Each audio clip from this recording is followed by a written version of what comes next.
The stars looked cold from the viewport of the Defiance. Captain Eleanor Wright stood with her hands clasped behind her back, watching the distant lights without blinking. She had been standing there for nearly an hour, thinking about the message that had arrived from Earth Command. "Captain." A voice broke her concentration. "The crew is assembled in the briefing room." Eleanor turned to see her first officer, Jack Miller.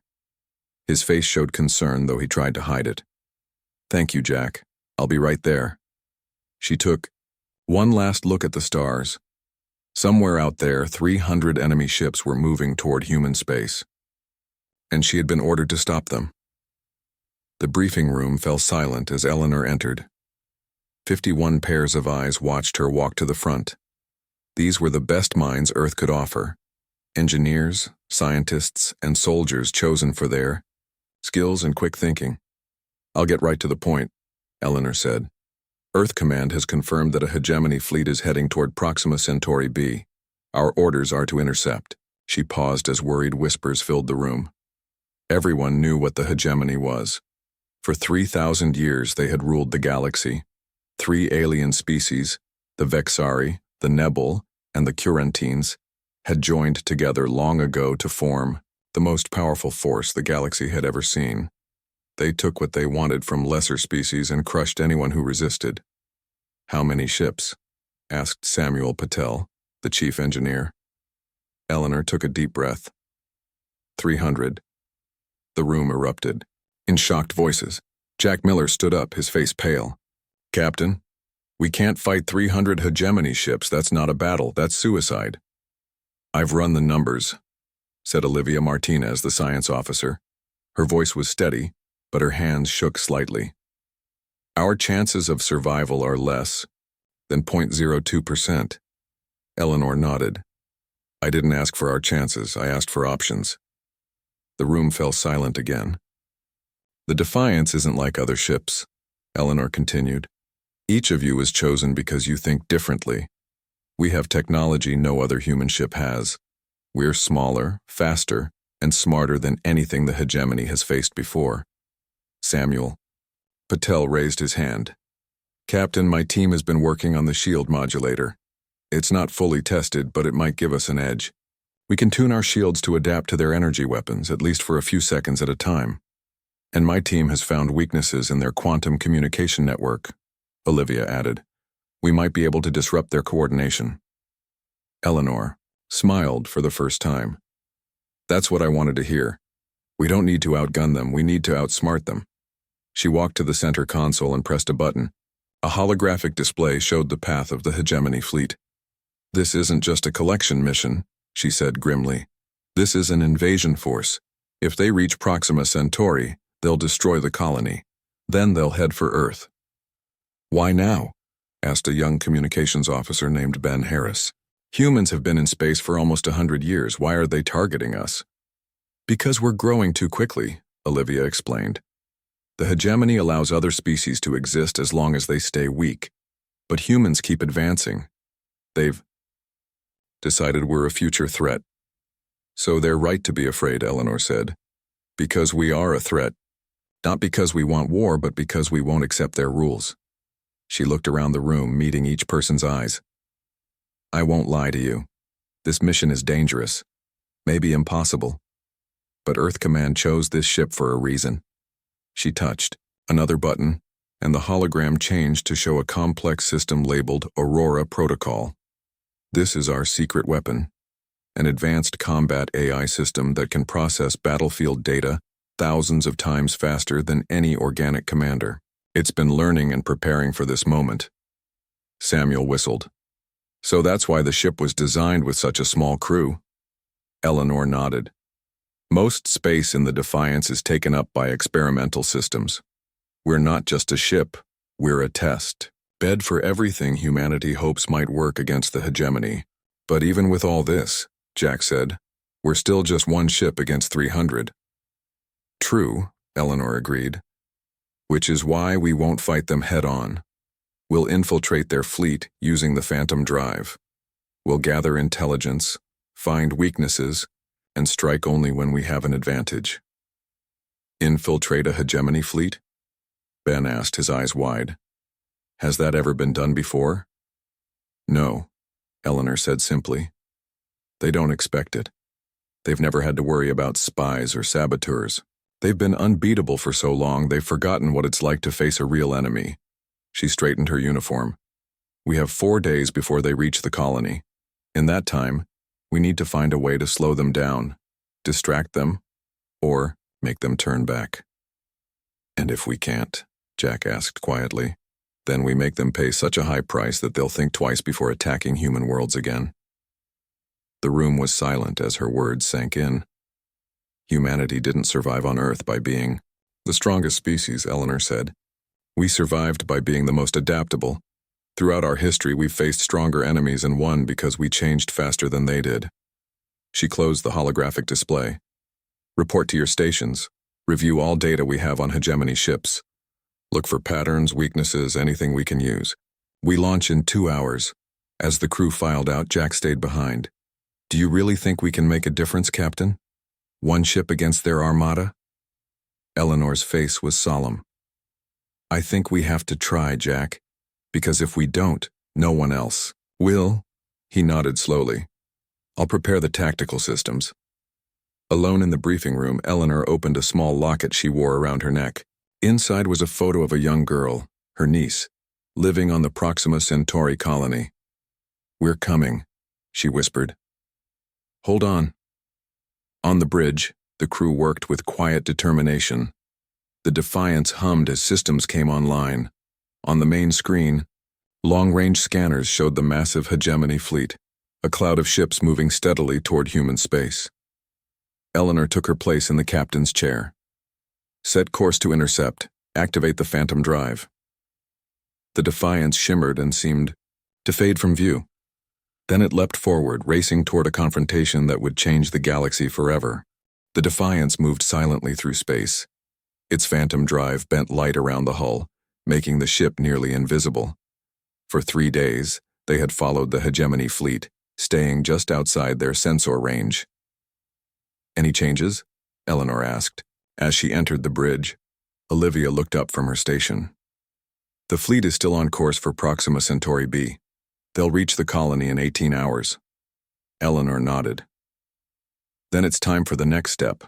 Call the senior officers to the tactical room. 10 minutes later, Eleanor stood before a holographic display of the hegemony fleet. Jack, Samuel, Olivia, and Ben gathered around the table. We've learned a lot in these 3 days, Eleanor said. Each hegemony species controls different ships in their fleet. The Vexari command the large battleships, the Nebel pilot the fast attack ships, and the Corantines operate the support vessels. They work together perfectly, Jack said. 300 years of practice. 3,000, Olivia corrected. But there's something interesting. The 3 species don't fully trust each other. Their ships maintain separate communication channels. Samuel leaned forward. That's why they need the quantum network. It connects all their systems but keeps their private communications secure. Can we break into it? Eleanor asked. Olivia smiled slightly. We already have. Not completely, but enough to listen. And maybe, just maybe, enough to send false messages. That's our first advantage, Eleanor said. What else have we learned, Samuel? The engineer tapped the display, zooming in on a Vexari battleship.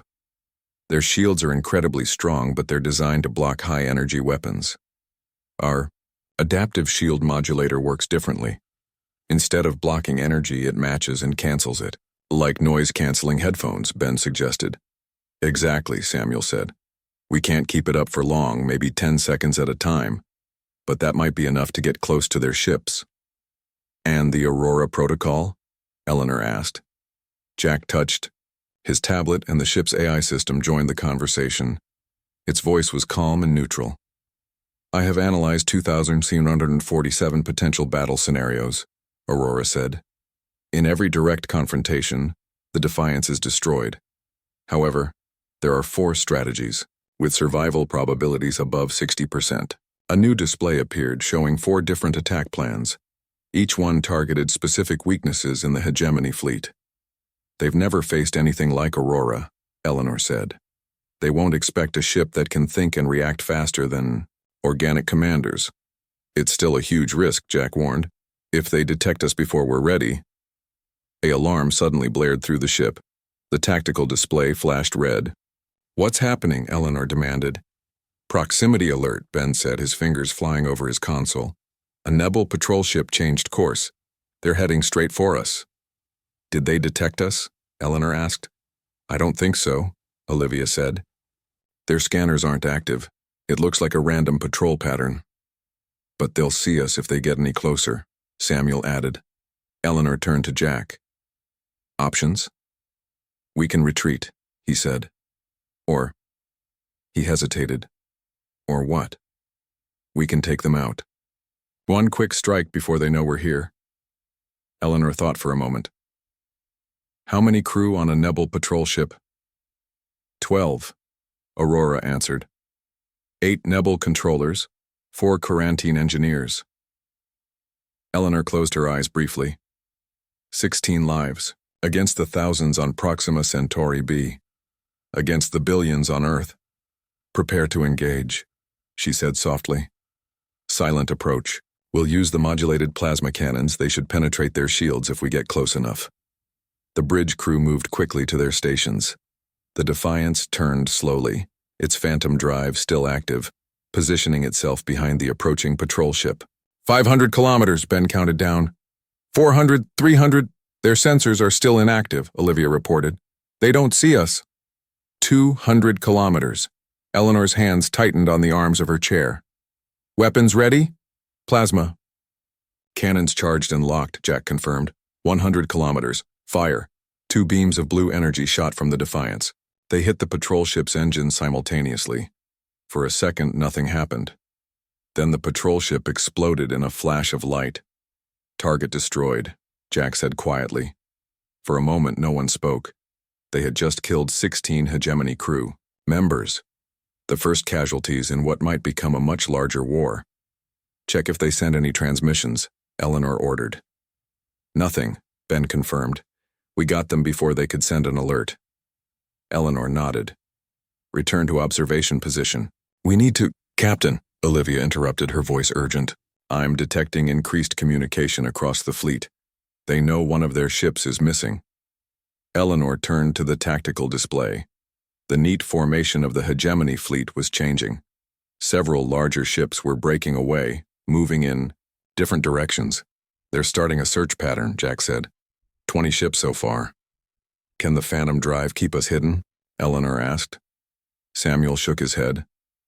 Not if they're specifically looking for us. Now that they know something's out here, they'll adjust their scanners. Eleanor turned to Aurora. Which of your 4 strategies gives us the best chance now? Strategy 3. The AI replied without hesitation. Use the Perseus Nebula to neutralize their numerical advantage. The display showed a route to the nearby nebula, a vast cloud of dust and gas that played havoc with sensors and shields. The nebula is dangerous, Jack pointed out. It has electromagnetic anomalies that could damage our systems. But the Defiance was designed to handle those conditions, Samuel countered. The hegemony ships weren't. Eleanor made her decision. Set course for the Perseus Nebula, maximum speed. Let them see us now. I want them to follow. As the Defiance accelerated away from the fleet, alarms sounded across the hegemony ships. On the main viewer, Eleanor watched as 20 battlecruisers turned to pursue. They're following, Ben reported. All 20 ships. Just 20? Eleanor asked, surprised. The rest are continuing toward Proxima Centauri, Olivia said. Eleanor nodded. They still don't consider us a real threat, just a nuisance to be dealt with. 20 battlecruisers against 1 ship, Jack said. I'd say that's taking us seriously. No, Eleanor disagreed. If they took us seriously, they'd send their whole fleet. They still think we're trying to run away. She smiled grimly. They have no idea we're leading them into a trap. The Defiance raced toward the Perseus Nebula, its engines pushed to maximum. Behind it, 20 hegemony battlecruisers followed, their massive guns ready to destroy the lone human ship. How long until we reach the nebula? Eleanor asked. 4, Hours, Ben answered. And how long until they catch us? At their current speed, 3 hours and 50 minutes. Eleanor leaned back in her chair. Perfect. Just enough time to prepare our welcome. As the ship sped toward the nebula, the crew worked frantically to implement Aurora's strategy. They didn't know if it would work. They didn't know if they would survive, but they knew they had to try. For the first time in 3,000 years, someone was fighting back against the hegemony, and the hegemony didn't know what to do about it. The Perseus Nebula loomed ahead, a vast cloud of purple and blue gas. Strands of cosmic dust twisted through it like rivers. Inside the nebula, strange energy patterns flashed like distant lightning. 10 minutes until we enter the nebula, Ben announced on the bridge of the Defiance. Eleanor nodded. Status of the hegemony ships? Still pursuing, Olivia replied. 20 battle cruisers. They're pushing their engines hard to catch us. Perfect, Eleanor said. Samuel, are the shield modifications ready? The chief engineer's voice came through the comm system. As ready as they'll ever be, Captain. We've reconfigured our shields to withstand the nebula's electromagnetic pulses. The hegemony ships won't have that advantage. Eleanor turned to Jack. And our weapons? The nebula will reduce their effectiveness, he admitted, but it will do the same to theirs.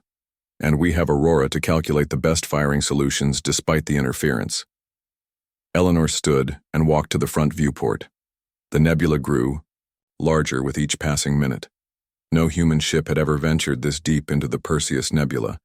It was considered too dangerous, but danger was exactly what they needed now. Begin recording, Eleanor said. All ship's logs, all sensor data. If we don't make it out, I want Earth to know what happened here. Recording started, Ben confirmed. All hands secure for nebula entry, Eleanor announced. This will be rough. The Defiance plunged into the nebula. Immediately, the ship began to shake. Purple-blue gas swirled around them, reducing visibility to almost nothing. The lights flickered as energy surges hit the shields. Shields holding at 92%, Samuel reported from engineering. Can the hegemony ships track us in here? Eleanor asked. Olivia shook her head. Not precisely. Their sensors will be even more confused than ours. Then we have the advantage, Eleanor said. Aurora, begin Battle Protocol 3. Protocol initiated, the AI responded. Scanning nebula composition, mapping energy patterns, creating predictive model. On the main display, a three-dimensional map of their surroundings slowly took shape. As Aurora processed more data, the map became clearer, showing energy flows, gas density, and hiding places among the dust clouds. The hegemony ships have entered the nebula, Ben announced. They're spreading out in a search pattern. They're trying to find us, Jack said. Eleanor smiled. But we can see them. On the tactical display, 20 red dots moved slowly through the nebula. Their formation was breaking down as the electromagnetic interference disrupted their communications. They're splitting into 3 groups, Olivia observed. The Vexari ships are taking the lead. That's their mistake, Eleanor said. Aurora, target the nearest Vexari battlecruiser. We'll take them one at a time. The Defiance moved silently through the purple haze. The Phantom drive didn't work well in the nebula, but the gas and energy storms provided their own kind of cover. In position, Jack reported. Target locked. Fire. The plasma cannons lit up the nebula as they fired. The beams cut through the gas and struck the Vexari ship's engines. Its shields flared, trying to repel the attack, but the specialized frequencies of the Defiance's weapons slipped through their defenses. The hegemony ship listed to one side, trailing debris. Direct hit, Jack announced. Their engines are damaged but still operational. They're sending out a distress call, Ben added. Can we block it? Eleanor asked. Olivia was already working on her console. Yes, but they'll know something's wrong when there's no response. That's what we want, Eleanor said. Confusion. She turned to Jack. Target their communications array. Let's cut them off completely. Another volley of plasma fire struck the hegemony ship. This time, the antenna array on its hull exploded in a shower of sparks. Communications disabled, Jack confirmed. Now disappear, Eleanor ordered. Take us deeper into the nebula. The Defiance slipped away as more hegemony ships converged on their wounded companion. For the next hour, they repeated the process. Strike quickly, disable a system, then vanish into the nebula. Aurora's calculations allowed them to predict the energy storms and use them for cover, or even to amplify their weapons. 4 hegemony ships were now drifting, their engines or weapons disabled. "We're making progress," Jack said, "but they're adapting. The remaining ships are grouping together for protection. And our shields are down to 64%, Samuel reported from engineering. These repeated attacks are taking a toll. Eleanor considered their options. We need something bigger, something that will make them retreat. I have an idea, Olivia said. Her fingers moved across her console, bringing up a map of the nebula. There's a particularly dense energy pocket about 10,000 kilometers from here. If we could lure some of their ships there and then trigger an energy cascade, it would create a massive explosion. Samuel finished her thought. But how do we trigger it? One of our antimatter torpedoes would do it, Jack suggested, but we'd need to be clear of the blast radius. Aurora? Eleanor asked. The AI's calm voice filled the bridge. I calculate a 72% chance of success. However, the blast would disable our shields for approximately 47 seconds. That's too long, Jack argued. We'd be defenseless. Not if the blast disables the hegemony ships too, Eleanor countered. How many could we take out? Based on current positions, Aurora replied, the explosion would affect 7 hegemony vessels. 7 out of 16 remaining ships. It was a risk, but it might be their best chance. Plot a course to the energy pocket, Eleanor ordered. Make sure they see us. I want them to follow. The Defiance emerged from its hiding place and raced through the nebula. As expected, the hegemony ships immediately gave chase. They're following, Ben confirmed. 7 ships, just as Aurora predicted. Distance to the energy pocket? Eleanor asked. 2,000 kilometers, Olivia answered. We'll reach it in 3 minutes. The ship shuddered as a hegemony energy beam grazed their shields. They're firing at us, Jack warned. Shields down to 58%. Let them think they're winning, Eleanor said. Reduce speed slightly. Make them think we're damaged. The Defiance slowed and the pursuing ships closed the gap eagerly. Energy pocket dead ahead, Olivia announced. We need to release the torpedo and get clear. Prepare torpedo, Eleanor ordered. Set for maximum yield. Jack's hands moved over the weapons console. Torpedo ready. 1,000 kilometers to energy pocket. Ben counted down. 800. 600. Hegemony ships closing, Olivia warned. They'll be in the blast radius too. 400 kilometers, 200. Fire torpedo, Eleanor commanded. Then full reverse thrust. The torpedo launched forward while the Defiance suddenly reversed course. The pursuing hegemony ships, unable to react quickly enough, continued forward. Torpedo will reach the energy pocket in 10 seconds, Jack reported. We need more distance. Divert all power to engines, Eleanor ordered. The ship surged backward as the torpedo disappeared into the swirling gases of the energy pocket. For a moment, nothing happened. Then the nebula exploded. A wave of energy ripped outward in all directions. The 7 hegemony ships vanished in the blinding light. The Defiance rocked violently as the shockwave hit them. Shields failing, Samuel shouted over the comm. Hull breach on deck 3. Emergency alarms blared throughout the ship. The lights went out, replaced by dim red emergency lighting. Damage report, Eleanor demanded, picking herself up from the floor. Multiple systems offline, Samuel replied. Engines at 30%, weapons at 15%. Life support stable. And the hegemony ships? Olivia checked her readings. All 7 caught in the blast are disabled. The remaining 9 are regrouping at the edge of the nebula. Despite the damage, Eleanor smiled. 7 more enemy ships, neutralized. But the Defiance was badly hurt too. They couldn't keep fighting much longer. Captain, Ben called out. I'm detecting a new signal. It's coming from outside the nebula. Another hegemony ship? Eleanor asked. Ben shook his head, his expression confused. No, it's an Earth frequency. Everyone on the bridge froze. Put it through, Eleanor ordered. A voice crackled through the speakers.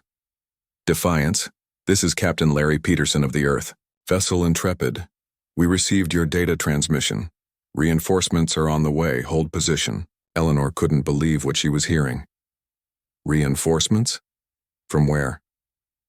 The experimental ships, Jack said softly. The other prototypes like the Defiance. They weren't supposed to be ready yet. Earth must have rushed them into service. When they saw what we were up against, Olivia suggested. A new hope spread through the bridge. They weren't alone anymore. Captain Peterson, Eleanor responded. We are damaged but operational. The hegemony fleet is divided. 16 ships here, the rest continuing toward Proxima Centauri. Understood, Defiance.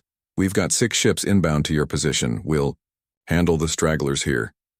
The main fleet heading to Proxima will meet our second battle group. 6 ships. Not enough to defeat the hegemony, but enough to turn the tide. Samuel, Eleanor called to engineering. How quickly can you get our engines back to full power? Working on it, Captain. Give me 30 minutes.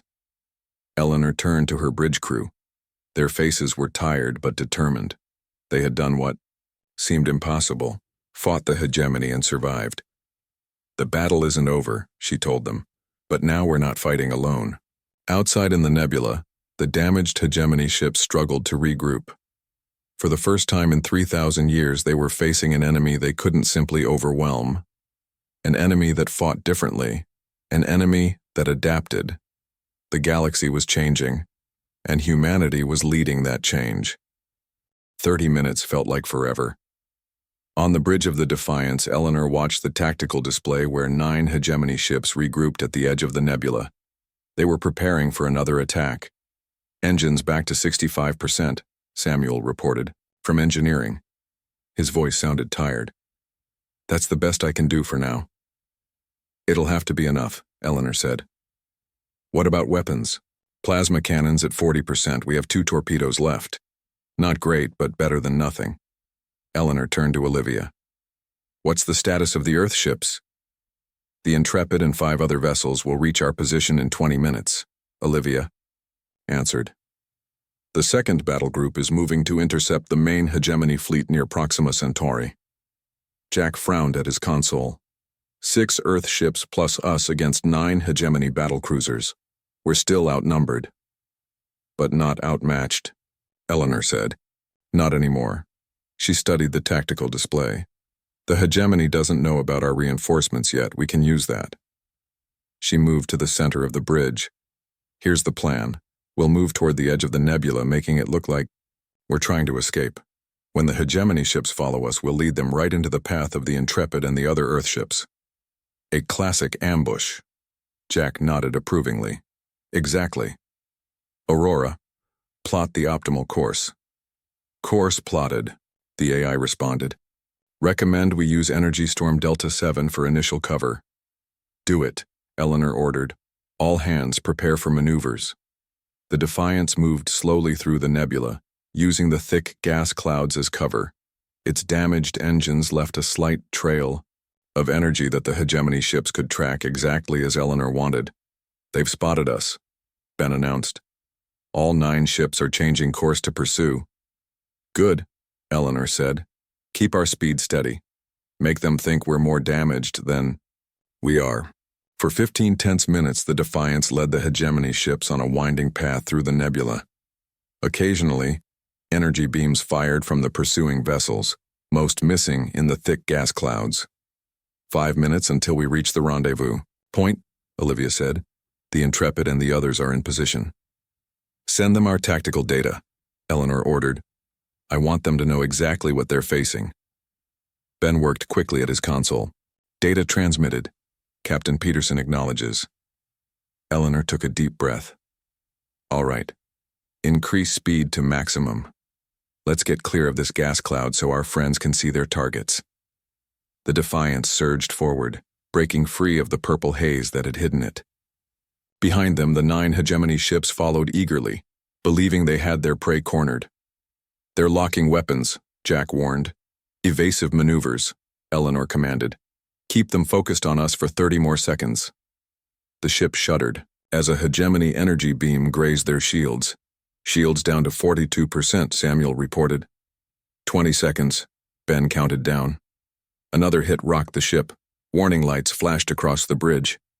"Shields at 36%, Samuel called out. "We can't take much more of this." 10 seconds. "Stand by to reverse course on my mark," Eleanor said, her voice steady despite the danger. 5 seconds. 3, 2, 1. Now.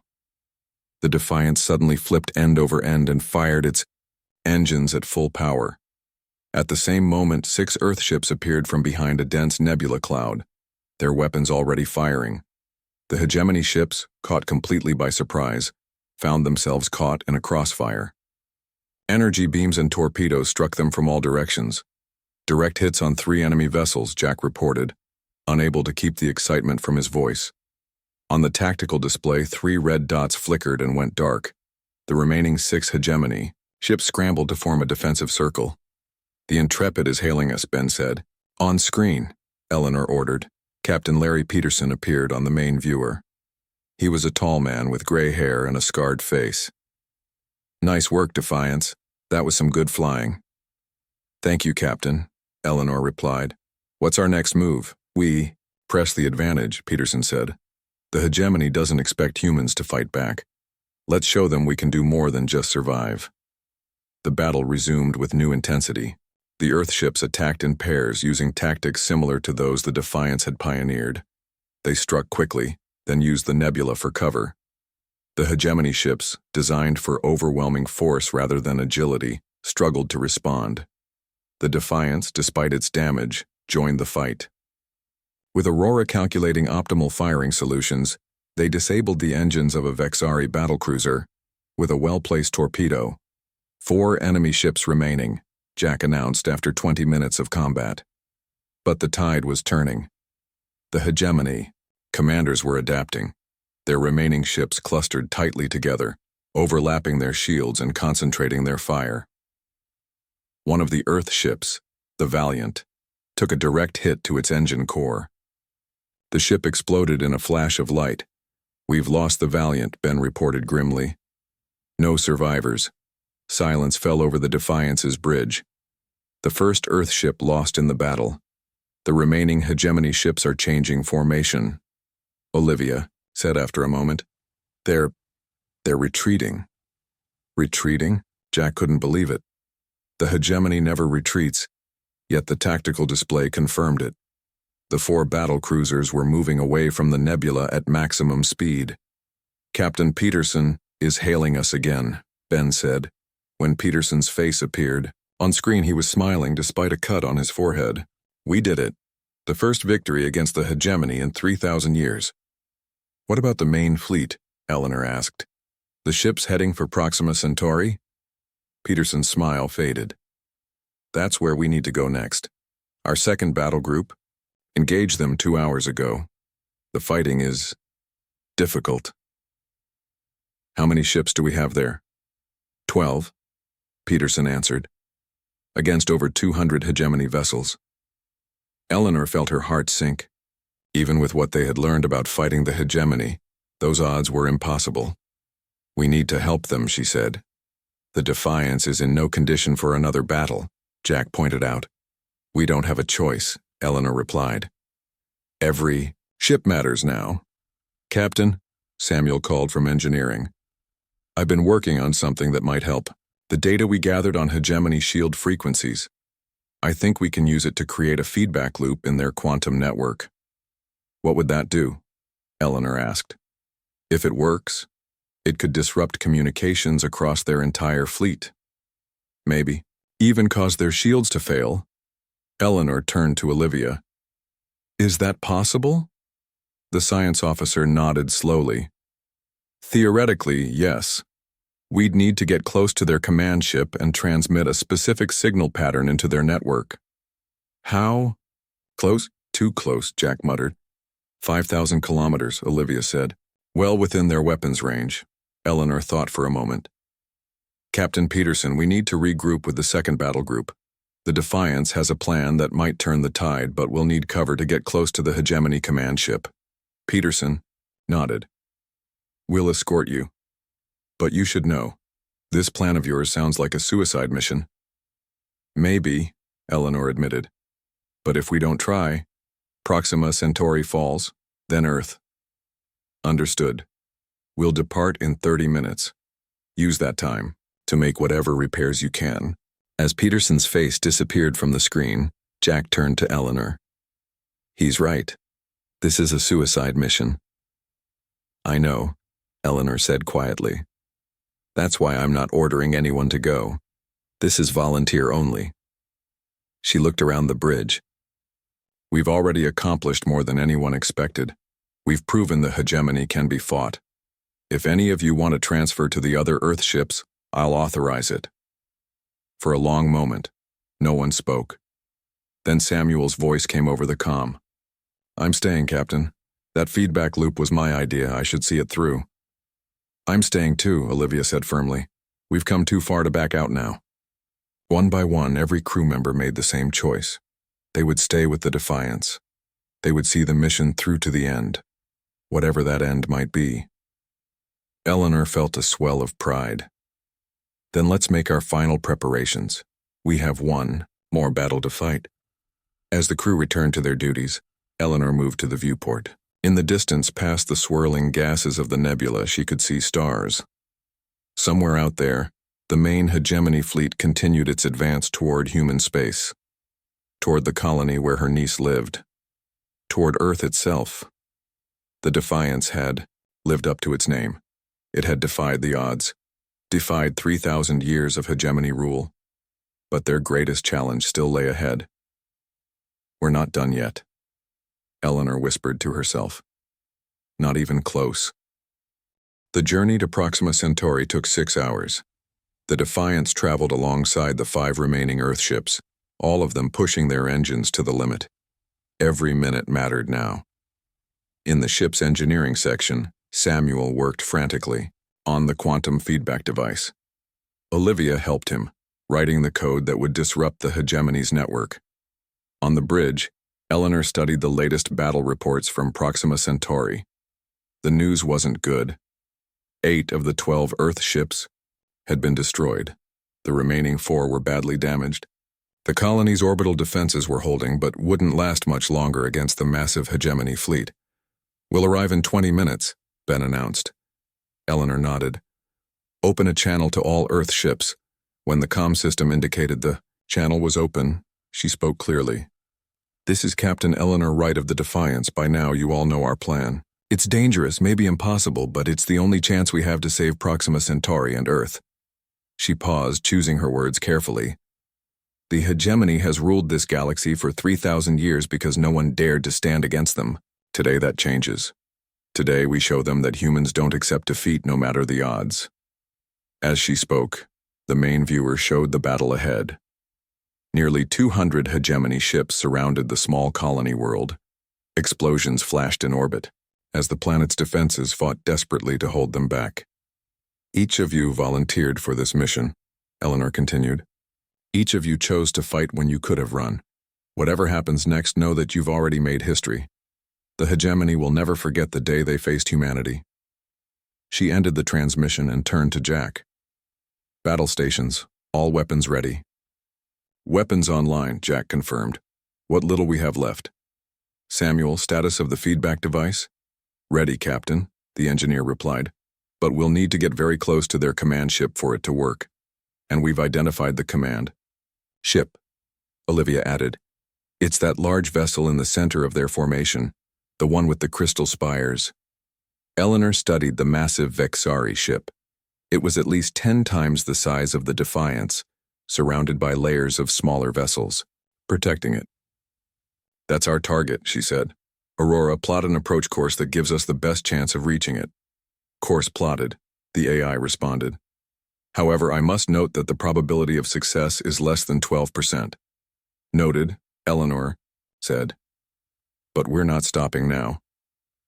The small group of Earth ships dropped out of faster-than-light travel at the edge of the Proxima Centauri system. Immediately, alarms sounded as hegemony sensors detected them. "They've spotted us," Ben warned. 30 ships breaking formation to intercept. "Send a message to the other Earth vessels," Eleanor ordered. "Execute Attack Plan Delta. Focus fire on creating a path to the command ship." The 6 human ships accelerated toward the massive hegemony fleet. On the tactical display, Eleanor watched as dozens of enemy vessels moved to stop them. "Here they come," Jack said quietly. The space around them erupted in weapons fire. Energy, beams and torpedoes crisscrossed the darkness. The Defiance shook as its damaged shields absorbed multiple hits. "Shields down to 28%, Samuel reported. "Hull breaches on decks 2 and 4. Emergency force fields in place." 2 of the Earth ships exploded in brilliant flashes as concentrated hegemony fire overwhelmed their defenses. But the remaining vessels pressed forward, their weapons blazing. "We've lost the Intrepid and the Resolute," Ben announced, his voice tight with emotion. Eleanor gripped the arms of her chair. Friends and colleagues, gone in an instant, but there was no time to mourn. "Stay on course," she ordered. "All power, to engines and forward shields." The Defiance surged forward, diving through a gap created by the sacrifice of the other ships. Behind them, the remaining Earth vessels engaged the hegemony pursuers, buying them precious time. "We're through their outer defenses," Olivia reported. "Approaching the command ship, distance 50,000 kilometers. "They're targeting us with everything they have," Jack warned. "Multiple weapons locks." Eleanor knew they couldn't survive. A direct assault from the command ship. They needed something else, a distraction. "Ben, send a tight beam transmission to the colony's defense platforms. Tell them to fire everything they have at the command ship's lower quadrant. Now." Ben worked quickly. Moments later, the colony's orbital platforms redirected their fire. Dozens of energy beams struck the command ship from below, momentarily, drawing its attention. "Now's our chance," Eleanor said. "Maximum thrust." The Defiance shot forward, closing the distance rapidly. The massive command ship loomed larger in their viewports. 30,000 kilometers. Olivia counted down. 20,000. The ship rocked violently as a glancing hit struck there. "Portside. Direct hit," Samuel called out. "Port engine failing. Shields at 15%. "Keep going," Eleanor ordered. 15,000 kilometers. Another hit. Warning lights flashed across the bridge. Smoke began to fill the air as a console exploded, throwing Ben backward. "Ben!" Jack moved to help the young officer who lay motionless on the deck. 10,000 kilometers, Olivia continued, her voice shaking. 8,000. "We're being hailed," Jack said, returning to his station. "It's the Hegemony command ship." Eleanor hesitated, then nodded. "Put it through." The main screen changed to show an alien face. It was a Vexari, its crystalline features glittering in the light. When it spoke, its voice was deep and resonant. "Human vessel. This is Archon X Lanthar of the Vexari. You have fought with unexpected skill, but your resistance ends now. Surrender, and your lives may be spared." Eleanor met the alien's gaze. "We didn't come here to surrender, Archon. We came to deliver a message." The Vexari's crystal features shifted in what might have been confusion. "What message?" "That the galaxy doesn't belong to you anymore." Eleanor cut the transmission. "Distance to target?" 6,000 kilometers, Olivia reported. "We're almost in range." "Samuel, prepare the feedback device." "Olivia, stand by to transmit the disruption code." "Ready, Captain." They answered in unison. The Defiance continued its approach, taking hit after hit. Systems failed across the ship. Fire suppression sprayed mist into the smoky bridge, but they kept going.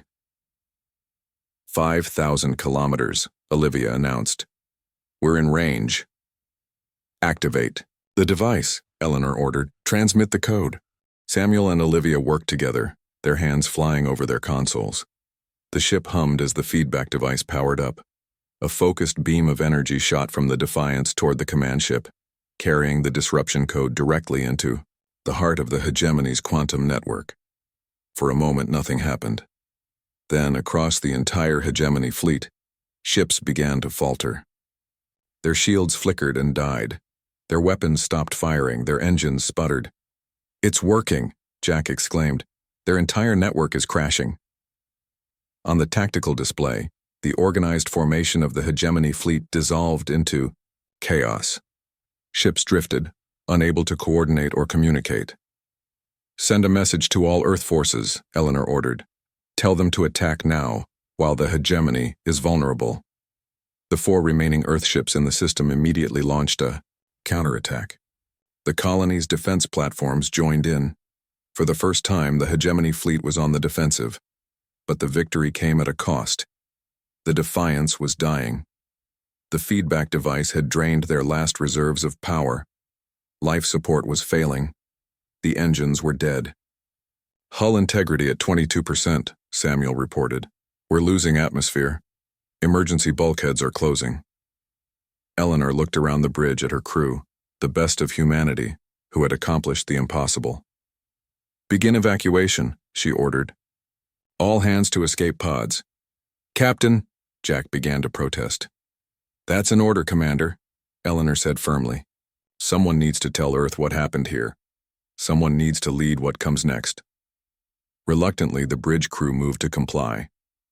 As they prepared to leave, Eleanor sat alone in her captain's chair, watching the battle unfold on the main viewer. The hegemony fleet was retreating.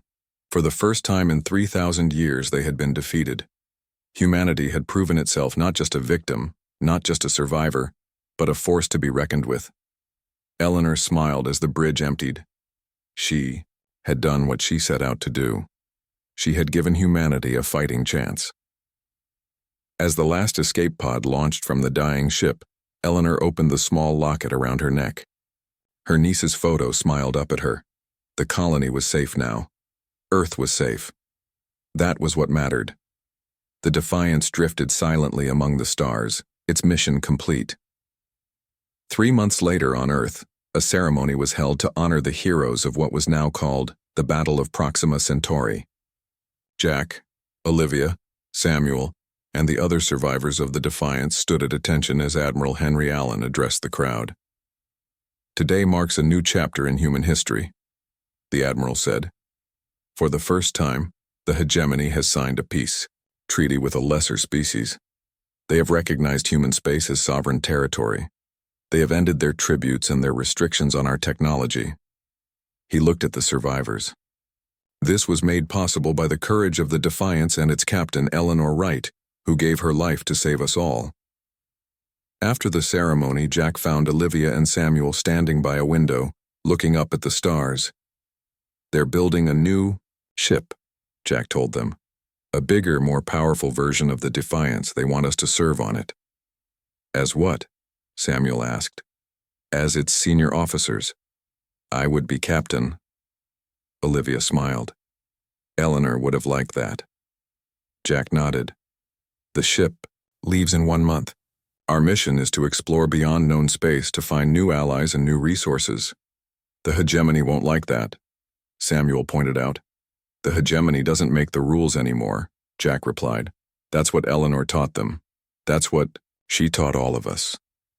Together they looked up at the stars, no longer a barrier, no longer something to fear, but a promise of what was to come. Humanity had taken its first steps into a larger galaxy, and the galaxy would never be the same again.